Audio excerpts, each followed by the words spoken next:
Huli sa sunod-sunod na pag-uuran perminang may darang kapote ang food delivery rider na si Adrian. Bigla na sa nakaya minabagsak ang uran, maray na daan nagpapasiguro kaysa marupit sa dalan. Ingat lang po, tapos permi lang po magbalong kay ani po day madumog masyado.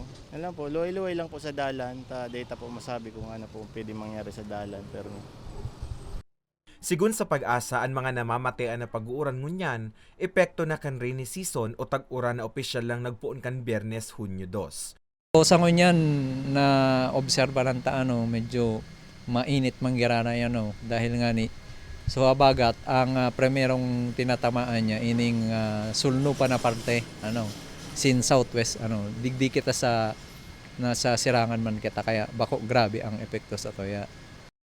Sa ibong kaini, maski naglaog na ang tag-uran, sigun kay Bordales, makakaapekto pa man liwat ang habagat na makausapan nin paburo bagong kamugtakan nin panahon sa bilog na reyon. Lao man tuyong hapon asin banggi, ang mapanganuro na kalangitan na may pakalat-kalat na pag-uuran, pagkikilat asin pagdaguldol.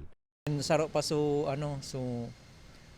El Nino nagko-contribute siya dahil nga ni mas alangkaw ang temperatura kang kadagatan. Sa presente, mayo man nakabanderang gale warning sa Costales kan Bicol. Mientras tanto, may pigbabantayan na duwang low pressure area ang Pag-asa na nasa luwas pa kan PAR asin dakula ang tsansa na maging bagyo. Para sa mga baretang tatak Bicol, Carmelo Balya.